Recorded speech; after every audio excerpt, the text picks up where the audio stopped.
solicitação indevida de uma pessoa desconhecida, que tinha uma cara suspeita, vocês são... O que esses caras me seguindo aqui? Skype tem muito disso, né? Twitter, próprio Facebook, né? Facebook, o pessoal... Assim, tem uma menina bonita demais me seguindo aqui, esse negócio tá suspeito, né? É um negócio esquisito aqui. Essa menina apareceu do nada aqui, que é isso, né? Pode desconfiar. Então tem muito disso, né? Da conta falsa para poder enganar. E tem até ataque de phishing ali, que é esse de... depois você é amigo, é mais fácil você, enfim, passar uma informação indevida. Por exemplo, a gente viu um ataque lá que o cara, ele sai fazendo amizade, muita gente segue de volta e tal, e ele não fez ataque nenhum. De repente começa a soltar assim, vamos supor, vai ter um show quando for o show do Paul McCartney, fica todo mundo atento ali para ver, para comprar o ingresso, certo? Aí o cara lança um link falso ali que vai capturar cartão de crédito, certo? Saiu os ingressos, aí saiu o ingresso, pessoal. Aí você mesmo, às vezes, dá um retweet sem muito conhecimento, você vê, você está passando para os seus amigos informação indevida. Então ele filtra e depois procura que alguém não leia muito, né? Parece ser uma verdade, né? Então, como detectar esses caras? Então aqui um exemplo, né? A Alice, ela seguiu várias pessoas, e a Alice é um spammer, para tentar ter seguidores de volta. Aí algumas pessoas seguiram de volta, né? E ela ficou, digamos, mais influente, mais importante, com mais seguidores, né? Aquela coisa mais inserida na rede. Então a primeira coisa, a gente queria entender como é que o link farming acontece, e criar uma metodologia científica para conseguir estudar isso. E 2, combater. Como é que a gente estudou? Como é que foi a nossa metodologia para isso? A gente vai ter um conjunto de link farmers, né? Esses caras que tentam obter o link. O que a gente fez? A nossa estratégia, construção de uma segunda coleção de spammers, né? A partir de contas banidas do Twitter. Isso já era 2012. A gente pegou e inspecionou todas aquelas contas que a gente tinha de 2009 e viu quais que o Twitter baniu por ser um spammer.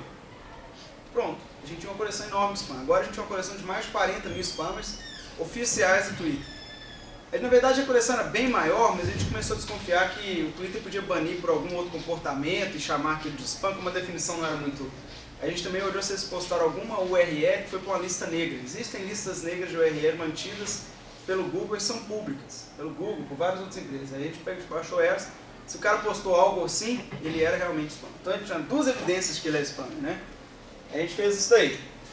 Aí a gente falou, poxa, um link farmer é um cara capaz de seguir um spam. É um cara que só quer o link. Quem são os link farmers? Um cara que quer interesse, quer link, quer mais links, fica garimpando link, né? Então a gente construiu essa base e fez de novo uma imensidão de análises, né, sobre isso daí. Algumas, eu só separei uma ou outra aqui para a gente ter uma ideia. Top seguidor de spam. Então, top seguidor de spam. Barack Obama. Por quê? Ele segue todo mundo que segue ele de volta. Todo mundo segue ele e segue de volta. Ele depois parou com isso. Era uma conta política que, assim, o pessoal não tinha muita ideia de como essas coisas iam funcionar. Se você seguisse ele seguia de volta. Bem no início do Twitter, eu lembro que eu segui a Yoko Ono. Ela me seguiu de volta. Eu realmente acredito que era ela. E ela que explicou, né? Certo? A coisa não tinha muito usuário ainda, não. O Twitter isso foi 2008, quase não tinha usuário assim, no Twitter. Então, depois de um tempo, o político, principalmente, falou assim, olha, vamos botar um cara para ficar gerenciando isso daí. Então eles não tinham muita ideia do que fazer com aquilo. Aí a pessoa seguiu e segue de volta, por ser educado e tal, né? Hoje não, hoje é normal. Eu não sigo um monte de gente que é super amigo meu, né? O cara só fica falando de Cruzeiro, eu sou atleticano, para que eu vou seguir e ficar ouvindo aqui? Só fica enchendo o saco de atleticano. Não, filtra, né? Não precisa ouvir aquilo. Certo? E é amigo pessoal, mas não tem que seguir, a rede é de informação. As pessoas depois entenderam isso, então você não precisa seguir por educação de volta, certo? Eu quero saber do conteúdo desses caras aqui. Então, a rede não é bem assim. Mas nessa época ainda não tinha essa noção tão clara e acabou, ele era um top seguidor de spam. Vários outros foram nessa, né? Britney Spears, primeiro-ministro britânico, empresa né? Várias coisas que é uma relação com as pessoas, assim, eu sinto de volta. E aí os spammers entram nessa, né? Segue as celebridades todas, vamos seguir, né? Enfim. Então, o que motiva eles? Os lead farmers têm os mesmos incentivos dos spammers, eles querem aumentar a influência, me segue que eu te sigo, mais ou menos isso, né? Eles deixam os spammers entrar no sistema, torna tudo muito mais difícil, né? O spammer, a partir do momento que ele tem um monte de amigo e tal, várias daquelas métricas para detectar, não funciona. Então a coisa começa a ficar bem mais complicada. Você fala assim, se um cara bem reputado seguir um spammer, ele pode transformar esse spammer em um cara bem reputado também. Então, dependendo do algoritmo, isso tudo vai por água abaixo, certo? Então complica bem mais as nossas estratégias de defesa, digamos assim. Em todo sistema, né, um spam em e-mail, tem um cara que vai ler aquilo e clicar, porque senão o spam em e-mail já tinha acabado, certo? Se ninguém clicasse, né? Mas é bem fácil distinguir o que é. A definição de spam, digamos, seria conteúdo não desejado, certo? E aí é complicado quando o cara quer o link segue o outro, aí já está deixando de ser spam, né? Eles têm... a definição vai ficar mais vaga e mais difícil para lidar. Bom, o que a gente propôs aqui? Desencorajar usuários que seguem qualquer um. Desencorajar um usuário a seguir qualquer um. Bolar uma estratégia que inibe isso. Como é que poderia ser essa estratégia? Penalizar quem segue spam, como se desse um score negativo. A gente bolou isso, a gente mostrou em cenários hipotéticos como isso funcionaria, né? E o Twitter, a Alice, se ela seguisse esses caras, e ela é um spammer verificado, uma conta já suspensa, por exemplo. Os caras que ela segue, que seguiram de volta, ao seguir de volta eles ganham penalidade dividida entre eles. Todo mundo que seguiu ela ganha penalidade. Então, o Barack Obama seria o cara mais negativo. Como é uma conta política, eles tenderiam a consertar isso e andar com maior cuidado. Isso foi apresentado nas principais conferências de computação, esse trabalho e aquele outro dos experts. E os próprios caras do Twitter estavam lá, tinha gente do Twitter lá dentro. A gente conversou com eles. E aí a primeira ideia da Experts eles acharam fantástica e incorporaram no sistema deles e tal. Essa daqui eles falaram assim, olha, isso daí a gente teria que mudar a política do próprio Twitter, que assim, é livre, você pode seguir quem você quiser e tal, como pesquisa, como ideia, tá aí um sistema, tá aí uma forma de detectar, tá aí uma abordagem, não necessariamente a gente implementaria ela na prática. Porque muda a própria premissa do sistema, né? Acho que você é livre para seguir quem você quiser e fazer o que você quiser. Bom, né, tem essa charge aqui de 1980 e poucos, né, sei lá, 90, por aí assim, que dois cachorros aí, um no computador, e um cachorro está falando para o outro assim, olha, na internet ninguém sabe que você é um cachorro, pode usar. Na internet nobody knows you are a dog. Né? Então, o que a gente fala? Poxa, e se a gente botar aqui um perfil capaz de se tornar influente, capaz... Nesse ponto do trabalho dos social bots, do trabalho dos link farmers, a gente tinha uma ideia muito clara de como tornar um robô influente. Influente de acordo com que métrica. Então, bem nesse ponto, a gente sabia fazer tudo isso, saiu no New York Times uma reportagem dizendo que o Rafinha Bastos era a pessoa mais influente do mundo no Twitter. Quem viu isso? Quem viu isso? Você pode procurar aí, New York Times, Rafinha Bastos, influente. Você vai achar a reportagem falando disso. Aí, aquilo, né, a gente tinha artigo de influência, artigo que é isso, né, revirei na cadeira, como que eles mediram isso? O que eles estão usando? Né? Aí usavam métricas, quem mediu influência foram duas empresas, que chamavam Cloud e que chamavam Tweetalizer. Então elas reportavam o nível de influência de uma dada conta e eram algoritmos que ninguém sabe como funcionam, segredos da empresa. Esses caras devem contar retweet, coisa assim, não deve ser nada demais. Isso é coisa simples. Bom, vamos fazer um bot, um robozinho, ficar influente. Será que a gente dá conta? Então assim, uma coisa aqui, a gente até pisou num certo limite aí complicado, que a gente está de certa forma enganando as pessoas do Twitter para criar essa nossa conta. Mas deu aquela sensação de a gente sabe fazer mesmo? Será que sabe? Vamos ver se a gente sabe fazer mesmo. Porque a gente sabia pelo artigo que a gente tinha, a gente sabia o que daria certo, Mas né? Até você ver que é igual você, até você ver lá funcionando e deu certo, é um outro passo. Então vamos fazer. Criamos uma conta, né? Criamos essa conta. Aí, laboratório de computação é uma diversão só, né? Essa aí é a irmã de um dos alunos que autorizou a gente a usar a foto dela. Então ela autorizou e tal, a gente criou um perfil falso. A nova jornalista veio profissional, Globo, feliz demais, obrigado a todos pela força, nova no Twitter, beijos. Essa é a Karina Santos. Aí a gente criou ela e foi tentando tornar ela influente automaticamente. Hora nenhuma a gente postou alguma coisa. Ela tinha vida própria. Ela postava as coisas dela. Uma estratégia simples. Eu coleto, tem várias estratégias que ela usava, mas uma estratégia. Ela pega coisas que estavam na Globo, não sei se hoje tem mais. A Globo tinha uma nuvem de palavras com os tópicos as notícias com mais cliques, certo? Então ela ia numa daquelas notícias, pegava uma bem clicada, normalmente BBB, essas coisas assim, né? E pegava aquela notícia e retuitava. Não, tuitava, com a headline da notícia e a notícia encurtada. Fazia isso, automático, né? Ou ela pegava uma daquelas palavras que estava na nuvem de palavras, BBB, por exemplo, procurava a hashtag BBB no Twitter, pegava algum dos tweets mais importantes e retuitava. E de tempos em tempos ela mencionava alguma pessoa que tinha tweetado sobre o mesmo tópico, né? E com alguma coisa positiva com aquilo lá. Quando você menciona, a pessoa fica, poxa, um jornalista da Globo mencionou meu tweet, pum, segue de volta. Nossa, e com isso ela fazendo isso automático, ela dormia 8 horas por noite, né? O robô tem que dormir também, senão pega a gente. Ela fazia tudo certinho e foi ganhando influência, até que em um determinado ponto ela era mais influente que a Oprah. Nu! Que isso, meu? Segundo o Cláudio Tentar. Frankenstein, meu amigo. Criamos Frankenstein. Vira um monstro. Aí a gente soltou como que ela funcionava. Aí isso foi para todos os jornais. Esse aqui é a BBC. Aqui é o Huffington Post. Essa menina foi a primeira que escreveu.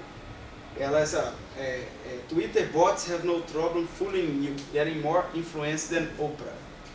Aí esse aqui é do New York Times, ó. I flirt and tweet. Follow me at social media. Have infiltrated Twitter. MIT Technology Review. Online chatbots are already tricking you.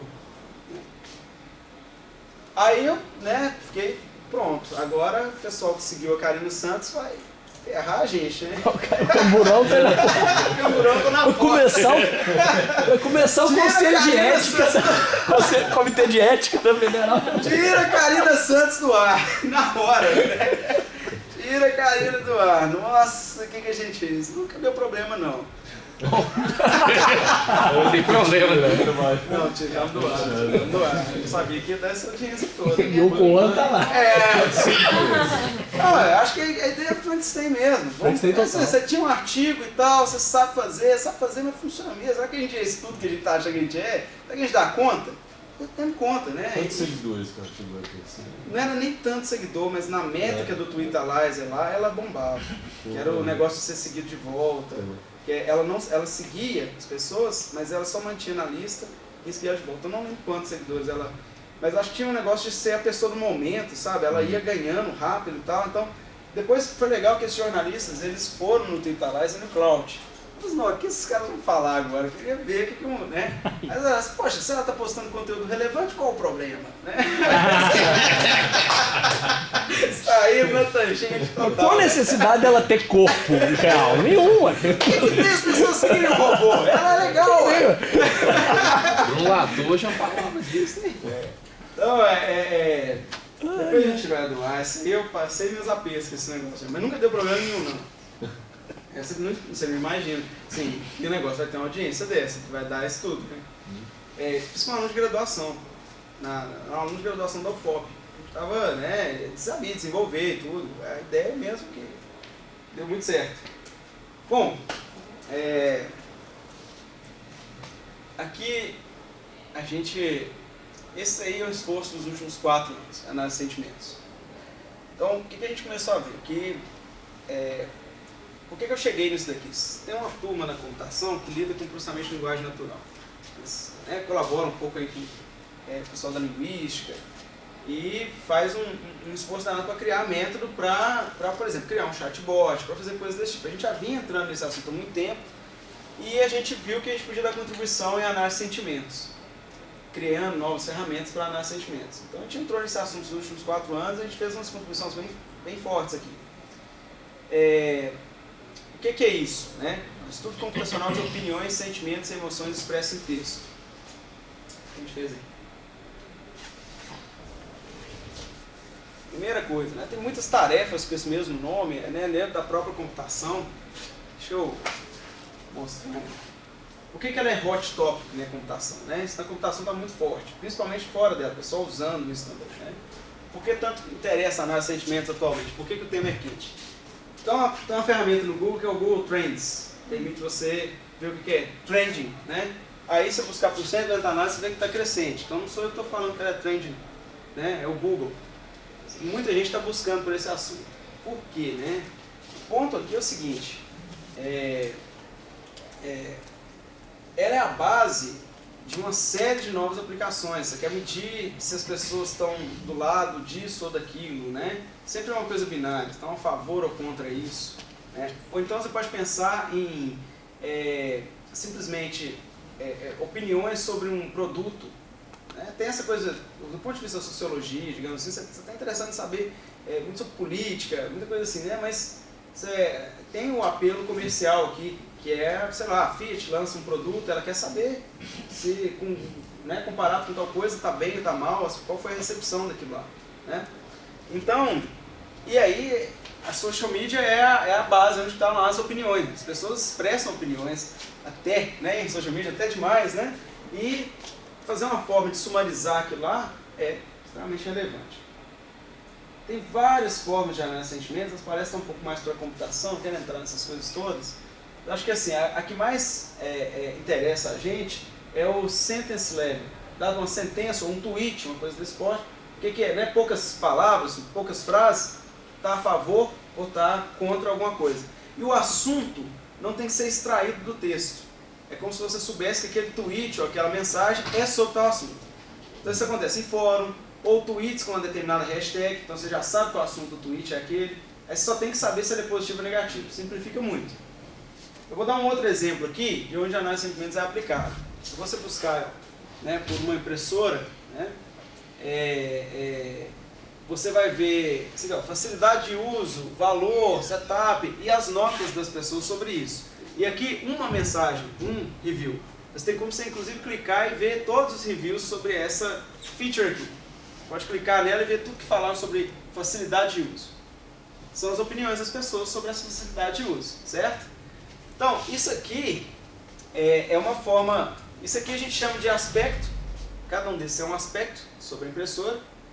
Você pode pegar uma revisão, quebrar ela em frases, separar o que são os aspectos, certo? E falar assim, olha, estão falando bem da tela desse iPhone, mas estão falando mal do preço, mas estão falando, certo? Sei lá, vários features, vários aspectos, né? Então, tem outras coisas aqui, ó, dizer que esse carro X é bem melhor que o carro Y. É um comparativo, é um outro ramo aqui da análise de sentimentos. Esse aqui é melhor do que esse, coisa que a gente tem feito lá também, mas o foco nosso maior foi na análise de sentença, que é onde a gente vai para a mídia e vê se as pessoas estão gostando ou não. Ó. A revisão desse produto é positiva ou negativa, esse cliente está satisfeito ou não, como as pessoas estão reagindo a esse novo produto e serviço, se vocês estão apoiando ou criticando determinado político, há alguma discussão pegando fogo, né, no determinado fórum, blog ou sessão de comentários, sobre o que é que estão falando tanto. Né? As notícias de determinados veículos são tendenciosas, né? Um pouco subjetivo entrar nisso aí, mas é coisa que o pessoal da computação está tocando. Aí uma ferramentinha feia aí, falando, né, que está disponível na web, você busca lá por United Airlines, aí a gente fala quantos tweets positivos, quantos negativos, você pode clicar, ver os tweets. Aqui uma aplicação bem interessante, ó. Sumário de opiniões. Eu comprei esse iPhone alguns dias atrás, né, é um iPhone muito legal, é uma revisão de uma pessoa comum. Né? E aí você tem essas coisas de vermelho, são essas features que eu falei. Você pode ter uma lista de features.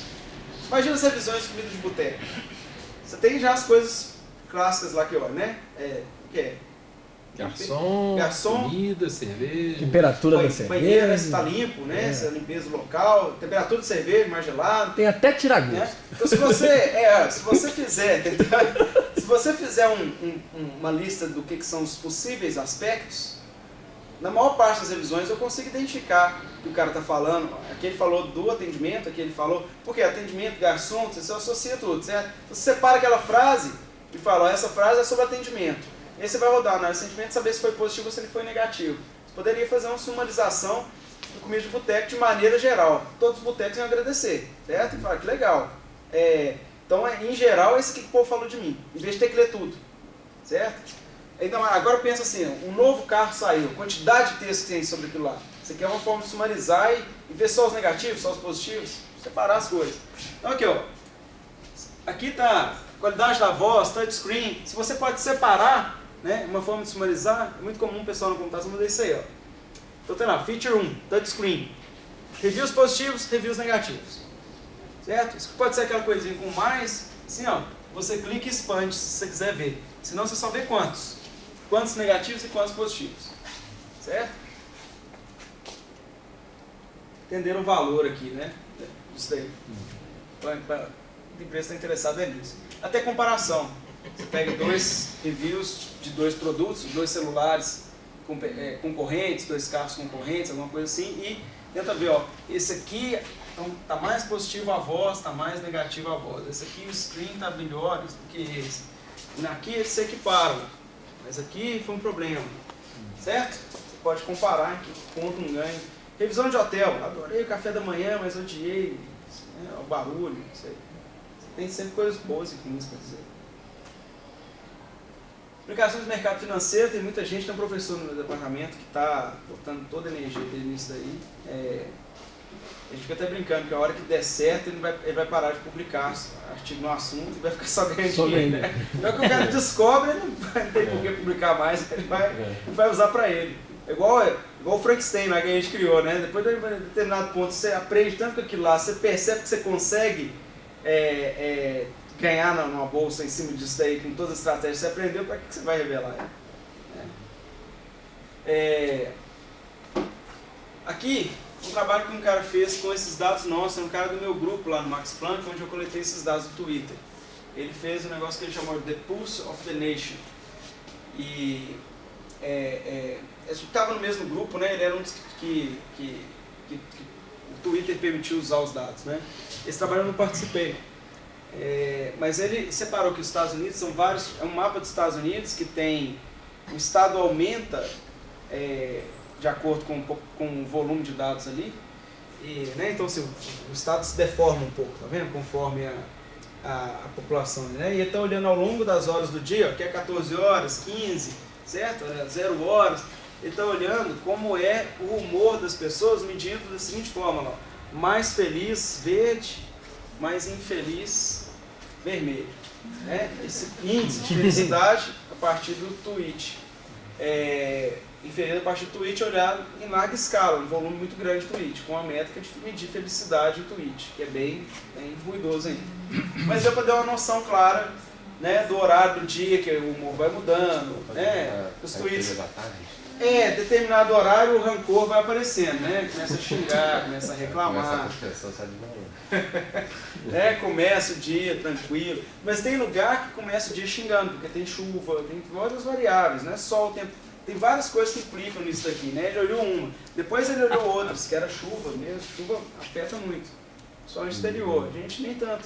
Aqui, o exterior é demais, né? Estados Unidos, aquilo afeta muito o humor. Ultimamente chuva virou positivo. Era ruim, aqui, agora ficou aqui bom. Aqui quando chove, lá, ainda bem, né? Tá chovendo e tal. Mudou. O conceito de tempo bom tá mudando. Mas isso eu sou de interiorzão lá, pessoal de roça, pessoal não reclama de chuva não, cara.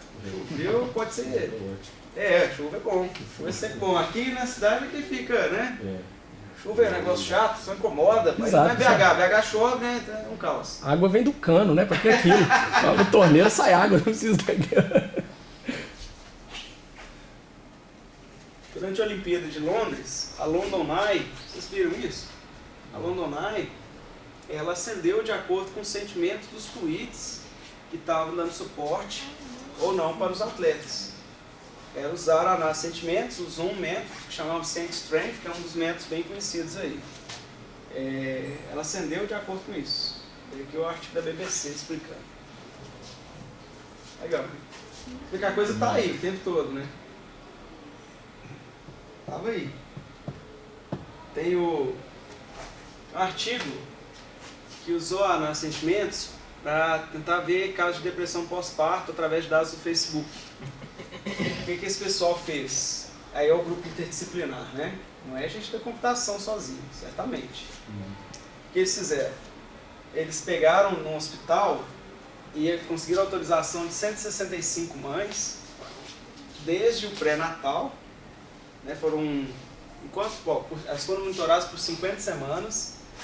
Os dados, tudo que elas postaram no Facebook, a equipe deles tinha acesso. Através de um aplicativo que eles desenvolveram específico e que essas mães toparam participar. Então eles passaram a coletar os dados com um aplicativo desenvolvido no Facebook. Esses aplicativos de joguinho e tal, você pode desenvolver um aplicativo que simplesmente pega os dados, né? Aquilo roda na sua máquina aqui, é um aplicativo de terceiro que acessa uma API do Facebook. Então, eles desenvolveram isso e conseguiram o consentimento das mães. E aí eles olharam vários padrões estatísticos, modelos estatísticos para tentar prever se a mãe terá ou não depressão pós-parto. E depois eles viram quais dessas mães foram diagnosticadas com depressão pós-parto e como é que era o padrão das que tiveram e das que não tiveram. Então algumas coisas, a análise de sentimentos foi uma das coisas que eles olharam, se ela se tornou mais negativa no esforço dela, né? Mas é interessante, a análise de sentimentos não era a coisa mais importante, ela só foi usada, era uma das coisas que achava que poderia ser importante. Você vê, uma das coisas mais importantes é realmente a ausência no Facebook. Se ela sumiu do Facebook, era um indício forte de depressão pós-parto. Tem mais de um trabalho nessa linha, que o cara pega dados do celular. Teve um pesquisador na Inglaterra que fez isso, porque ele viu que a maior parte dos alunos do campo, acho que da Dartmouth Universidade, a maior parte dos alunos que moravam no campus, eles tinham casos de depressão. O volume de pessoas com depressão no campus era muito grande. E aí tentou entender mesmo. E várias pessoas toparam ser voluntário e deixavam o celular capturar uma infinidade de coisas, inclusive ruído com o microfone, né? Aí dava para saber, aí desenvolveu algoritmos para saber se o cara estava dormindo ou não, ele estimava o tempo de sono do cara. Se ele está indo no cara, aonde que tá, ele sabia os locais de festa do campus, então ele sabia se a pessoa estava em festinha ou não, quanto tempo ela passava sem comunicar com ninguém, sem conversar com ninguém.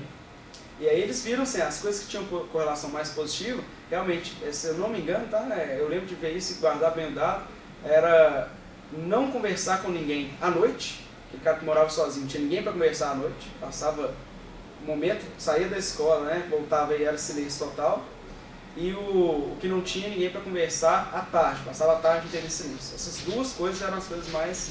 Você ficar quieto sozinho, por isso que a depressão pós-parto está ligada ali também, ó. Ficar muito quieto, cuidando de criança, não sei o que, acaba levando a um dos fatores que é do outro estudo. Essas coisas medidas com dados reais. Então, bem, enfim, análise de sentimentos era uma das coisas estudadas para tentar medir, né, para tentar medir a depressão pós-parto. Tem a depressão pós-prato também. Aquela que depois que o cara... No tamanho desse. Pratinho. Essa daqui todo mundo já teve algum dia. Tem jeito de fugir não.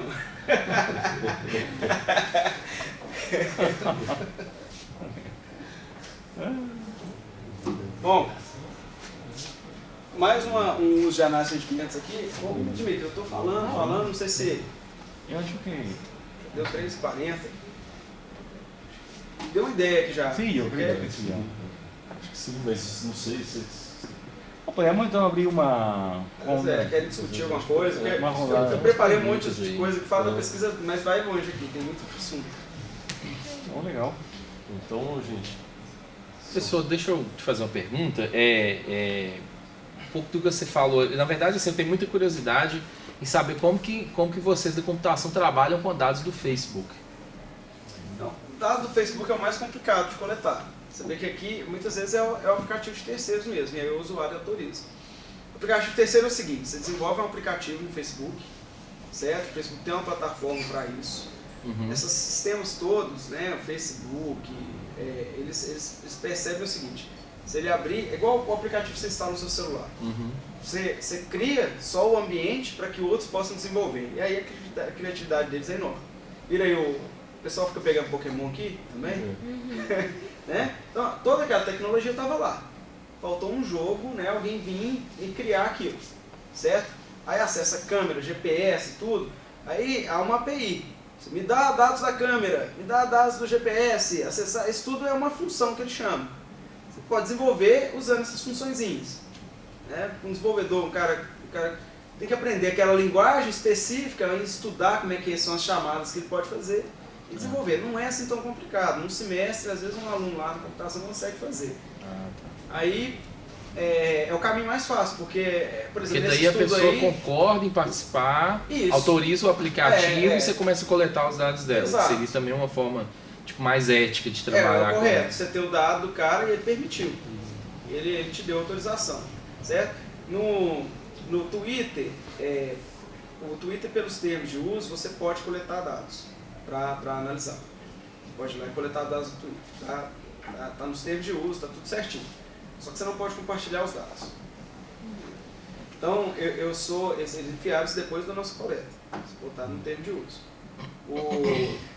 O Twitter, eu sou chair do negócio de compartilhamento de dados, uma conferência importante na área, sabe? E meu papel ali é fazer com que as pessoas tenham artigo lá, a compartilhar os dados delas para que outros trabalhos possam aproveitar ou mesmo para reproduzir os experimentos deles. Então, quando a pessoa fala assim, ok, eu quero compartilhar, aí a gente tem o problema do Twitter não permitir compartilhar os dados pelo tempo de uso. Aí o que a gente tem feito e que, a princípio, até onde eu entendi, nós estamos caminhando no lado que está correto, que é o cara libera o ID dos tweets, que ele não está liberando o tweet em si, mas com o ID eu posso ir lá e coletar os dados de novo exatamente daquele cara e reproduzir o experimento dele. É um trabalhão, assim, né? Por causa do limite, mas é possível. Né? Mas pelo menos você permite reproduzir o experimento. E quando você vai trabalhar com API de streaming, assim, você não acha que isso seria, computacionalmente falando, uma coisa muito mais eficiente do que ficar... Porque quando você tem a requisição dos dados, você tem esses limites todos. Quando você abre um canal de streaming, vai pegando... Vai pegando o que tem lá. Mas a limitação do streaming é que, se você buscou por um assunto, o streaming é isso de você ficar lá escutando tudo sobre um assunto, né? Não é isso? É uma busca, né? O problema é se o volume que você tem que pegar, ele o que a API de streaming te dá é no máximo 1% dos dados do Twitter. Se o assunto é muito quente, talvez você não vai conseguir pegar esses dados todos. Mesmo o streaming tem essa coisa do 1%? Tem, eles não mandam tudo não. Mas assim, 1% normalmente deve dar pra pegar muito. Uns 100 mil tweets. Se o assunto não é tão popular, você deve pegar o assunto inteiro. Pega tudo que estão falando. Entendeu? Fica lá monitorando, surgiu, você pega. Esse é facinho. O problema é que ele te limita a estudar um assunto. Muitas vezes você não sabe qual assunto vai acontecer. Certo? Nós estamos aqui conversando, um avião cai lá num negócio, né? Vou nem ficar falando, não. Cai mesmo. A gente tá aqui, acontece uma tragédia e tal. Aí, como é que você ia saber que isso ia acontecer para ficar coletando os tweets ali? Na hora que aconteceu, você corre lá e desenvolve, você perdeu o dado, certo? Então tem gente que quer ficar coletando essa coleta que a gente fez, a coisa inteira. Tem gente que, dependendo do que você vai fazer, você não quer só os dados sobre um determinado assunto, você quer o gráfico, você quer muito mais. Aí você tem que sair fazendo requisição.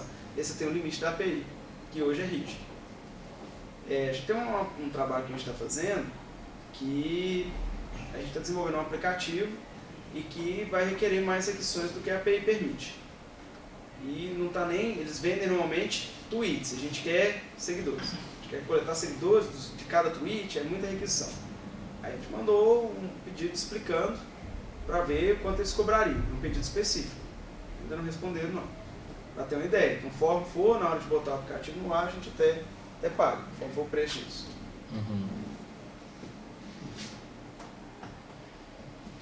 Sim, eu sou sociólogo, né? Eu sou totalmente leigo nisso aí tudo e tal. Eu já...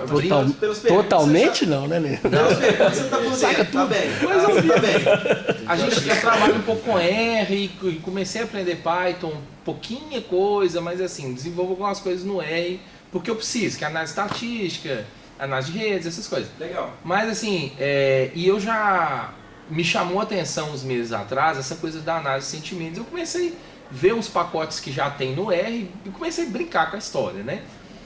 E aí eu queria colocar, professor, para você duas inquietações que eu tive, inquietações minhas de quem é fora da área, né? Talvez isso para você seja uma trivialidade, mas assim, a primeira coisa é que a análise de sentimentos, as brincadeiras bobinhas que eu consegui fazer com, sei lá, 2.000 tweets que eu coletei do Twitter numa tarde lá, ficou um negócio tão... Depois quando eu peguei peguei assim os 100 primeiros para ler, ficou um negócio tão fora da realidade, ficou tudo errado. E como que é o... O que você mediu pra... Oi? O que você usou para medir os sentimentos ali? Não, eu baixei uma biblioteca pronta, assim, uma biblioteca programada, sentimento de análise, se não me falha a memória. Python? Não, no R. Eu até queria saber mais sobre isso, como é que é, se vocês programam mesmo, ou se já tem bibliotecas prontas. E a outra coisa... Desculpa, pode ir. Eu vou te dar uma ideia bem clara, porque a gente fez a análise de sentimentos, até bom, acho que pode ser útil para outras pessoas aqui. Esse experimento aqui do Facebook foi aquele que ficou famoso, porque o pessoal do Facebook usou dados das pessoas sem consentimento, né? As próprias pessoas do Facebook, né? Quer ver? Eles usavam o Liuc. Deixa eu chegar aqui. Olha lá. Aqui. Você vê? Isso aqui são o número de métodos propostos para fazer análise de sentimentos em sentença, que é o que você usou, provavelmente. Uhum. Ao longo dos anos que a gente identificou e que não são só um artigo descrito num paper que ninguém consegue usar, que estão lá no software, como esse pacote em R, ou que está no software para você baixar, um sistema, alguma coisa implementada fácil para usar, certo? Isso tudo aí, olha só. Daí a pergunta que eu estava fazendo para minha aluna e aí, qual que a gente vai usar? Ela testava testava outro, se ficou bom, se ficou ruim, tudo aquela coisa sem uma metodologia científica mesmo. Ficou bom porque ela gostou. Não pode justificar lá no paper a escolha de um método, gostei, né? Então, numa conferência importante mesmo, a gente chegou a ver mais de um método. Na última que eu fui, uma bem importante na computação, tinha pelo menos uns 4 métodos diferentes sendo usados. Aí, poxa, tem que ter uma... Não é assim que ciência anda. Qual que é o melhor aqui e tal? Aí a gente resolveu comparar todas essas coisas. A gente rotulou mais de 20 datasets. Alguns a gente pegou pronto, a maior parte a gente até pegou pronto dos autores e tal, rotulou outros. 20 datasets de diferentes fontes, comentários no YouTube. Como é que você fez essa rotulação assim? Juntou uma equipe e na mão? Né? Em alguns casos, Amazon Mechanical Turk. Paga a Amazon Mechanical Turk. Entendi. Aí a gente conseguiu um conjunto grande de dados, né, grande sim, né, umas 20 coleções, e fez um estudo comparativo. Quer ver as principais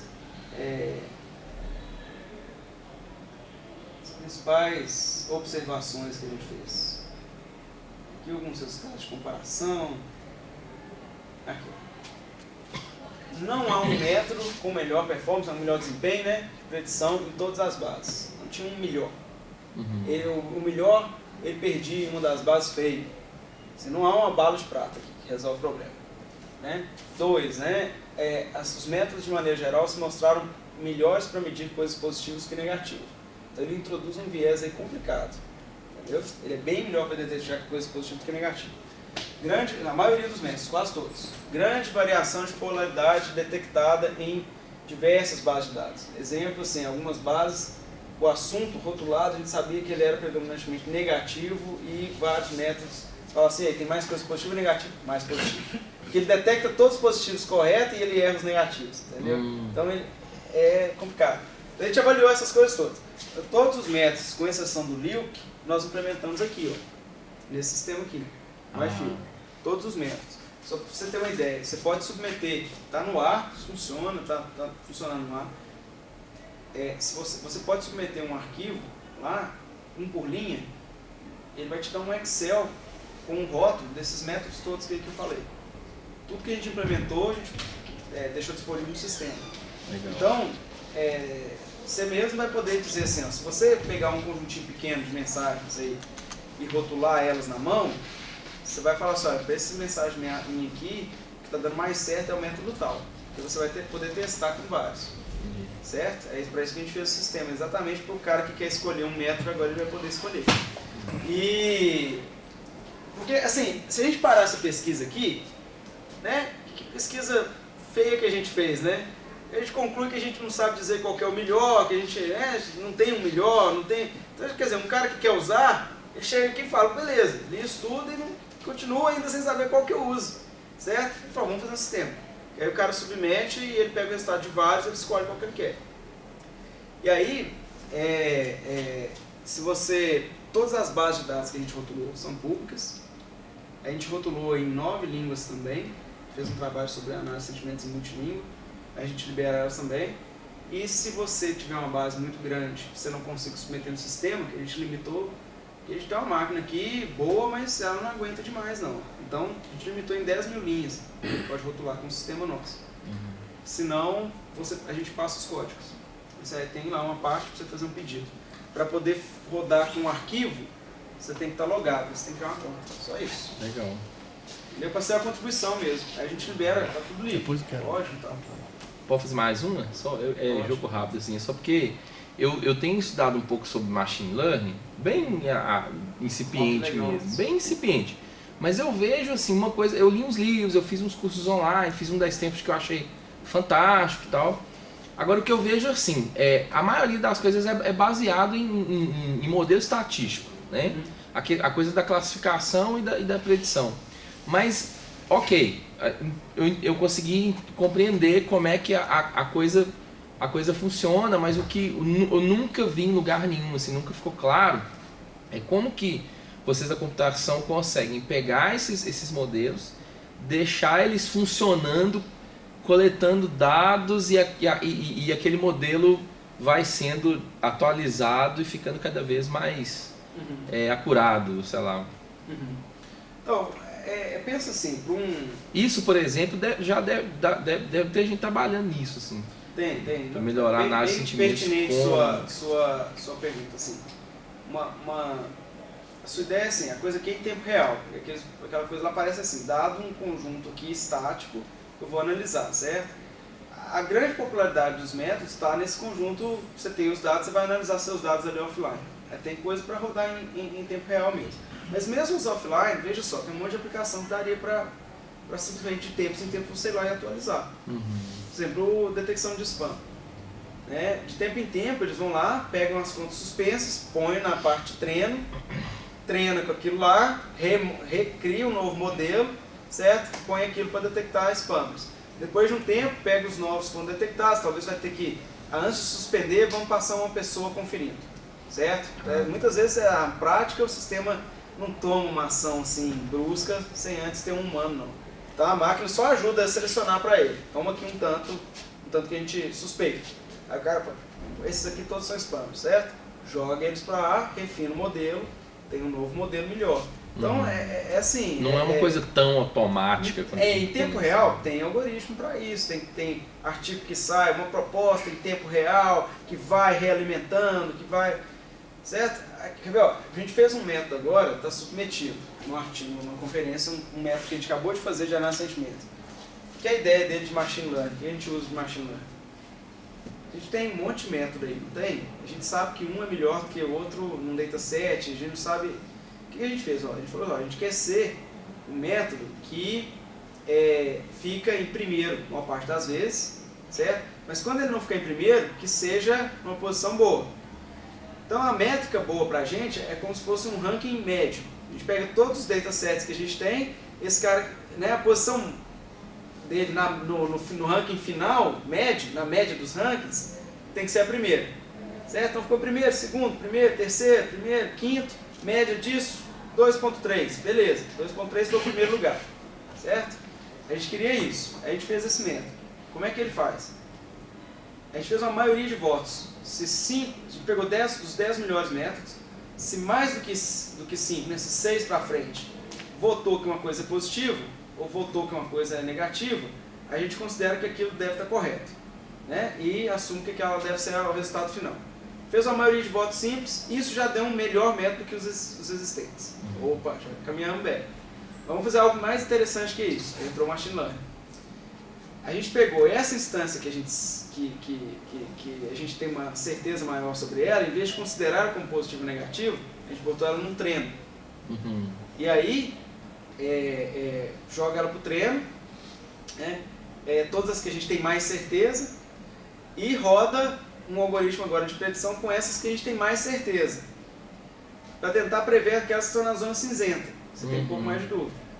Esse algoritmo ficou melhor. É um algoritmo de autoaprendizado, porque a gente usou a maioria de votos para criar o treino, e com o treino a gente prevê outros que a gente não tinha ideia. Entendeu? Entendi. Esse algoritmo conseguiu bater tudo. Conseguiu bater todos os outros, até essa abordagem de maioria de votos. É um autoaprendizado. E a gente está implementando ele no iFill, quer dizer, dá para colocar um negócio no sistema real, entendeu? Só que vai ter que rodar 10 métodos, vai ter que rodar um aprendizado. Ele vai ser um método mais lento de todos, mas é viável para uma base pequena, de 10 mil, que é a maioria das coisas, assim, é base de algumas mensagens. Uns meio giga de dados roda mais ou menos numa boa. Assim. Mas é bastante. Tem método ali que vai ser complicado. Tem um método que usa Deep Learning, que é essa tecnologia nova de aprendizado, que aí ela é mais pesadinha. Entendeu? Já é bastante. Eu falo de 10 mil mensagens, 10 mil linhas. Máximo isso que a gente está rodando aqui para não ter muita limitação. Entendeu? Aí tem essa, não, eu quero rodar muito mais. Você vai procurar um método mais leve. Por isso que no final a gente tem que botar os métodos todos aqui. Tem o cara com um problema dele específico. Você já apareceu, eu quero botar os métodos para rodar dentro do dispositivo mobile. Qual vai funcionar melhor? Toma os códigos tudo aí, resolve ali, isso é um problema, não? Entendi. Obrigado, professor. Fabrício, eu tenho 2, 3 questões e um comentário geral. Bom, primeiro, obrigado por comparecer, na palestra, eu gostei muito. Eu sempre falo de você, tinha te conhecer. Obrigado. Fabrício, é o seguinte, o primeiro, vocês que entendem por ciência de redes, quando você plotou lá o primeiro slide, aparecia Network Science, algo assim, certo? No mundo de vocês, como definem vocês essa ciência, se essa ciência existe realmente, uma ciência de redes? Por quê? Porque nós na sociologia somos céticos de que essa ciência existe. Uma ciência geral de redes, beleza? 2, quando os caras de Social Networks da revista rejeitaram o artigo com esse argumento, e aí, vocês ficaram pensando o quê? Que realmente, segunda questão, certo? E a outra questão é a seguinte, eu estou chegando a uma conclusão de que nós temos 2 grandes tradições. A tradição agora da ciência da computação que entrou, porque obviamente temos como uma segunda camada de relações humanas mediada por dispositivos tecnológicos. Então, estamos em uma revolução tecnológica que não existia 30 anos atrás. Eu nasci lá nos anos 66, eu seria da geração X, não? Você é geração YY, não? Então, para começar, simplesmente vou colocar, eu não uso Facebook, não uso Twitter, o máximo que uso é correio eletrônico, entendeu? Então eu seria um dinossauro. Tem um WhatsApp, não? Eu tenho WhatsApp. Então não é dinossauro. Não, eu tive que entrar, entendeu? E então, os sociólogos, que 50 anos atrás, que tem um século, eles pegam dados muito pequenininhos e fazem análise sociológica com 50 nodos. Por quê?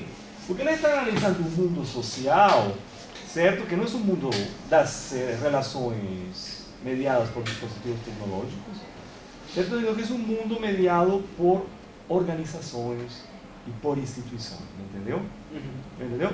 O mundo social para nós continua a ser um mundo organizacional. Óbvio que as organizações se prolongam na internet, mas, por exemplo, o meu departamento acadêmico como espaço de relações, certo? Ele continua a existir, me entende? E aí umas interações com meus colegas de trabalho que não passam por aí, me entendeu? a família, os círculos sociais, etc. Certo? O mundo político igual. Então muitos pensam que o Brasil é um país, que essa política brasileira, o que se tuita e as tendências que aparecem em Facebook, etc, etc. E aí as organizações políticas deixaram de existir, os partidos, as associações, os círculos, etc. Então, em sociologia nós trabalhamos com dados muito pequenos e obviamente pressupõe que nós interrogamos esses dados com problemas da sociologia. Então, essa colocação, em certa forma, é para provocar uma emoção seguinte. Nós estamos levantando uns dados onde nós estamos sentindo a necessidade de uma parceria com pessoas da computação. Porque não podemos fazer isso de forma tão artesanal. Por exemplo, estamos tentando entender como se relacionam lideranças comunitárias. Só que o levantamento do dado pressupõe agendar uma entrevista, correr atrás da pessoa. Eu acredito que um aplicativo nos resolveria isso de forma muito mais rápida. Está vendo? Aí eu encontro uma ponte e uma parceria real. Para entendermos o mundo offline e o mundo... Né? Aí há várias pontes que precisamos explorar. Eu vejo Tem umas perguntas pontuais no começo e aqui... Tentando... Como fazer uma... Com Jussara nós já conversamos alguma vez, Dimitri participou dessa reunião, e nunca a conversa foi à frente, porque nunca encontramos uma ponte real que fosse de interesse mútuo, entendeu? Ou parece que não... Não, fica à vontade. Essa coisa que você falou aí, né? Então, eu acho que esse trabalho transversal, vamos dizer assim, que a gente precisa, eu entendo, cada vez mais, eu entendo assim, a gente precisa desenvolver, identificar um problema que não é que seja um problema comum, mas é que você possa olhar de diversos âmbitos que a gente tem, mas que tem uma convergência nesse problema. Porque eu acho que só, além do que você falou, que é você ter um treinamento, pegar um cara tipo Nilson aí, que estuda a área de sociologia, mas que tem uma certa facilidade, está se dedicando a outro para você criar aqueles que vão ajudar a gente a conectar e resolver isso. Mas eu entendo que a gente tem que ter uma coisa prática, que é isso que o Silvio está falando. Quer dizer, quando fui com a Jussara, né? E na época foi o Jussara e o Thiago, que agora está lá no Paraná, né? Evoluiu? A gente chegou a pensar em algumas coisas, mas a gente, na época, eu também acho que aí tinha coisa de agendas pessoais e cada um não conseguimos focar exatamente.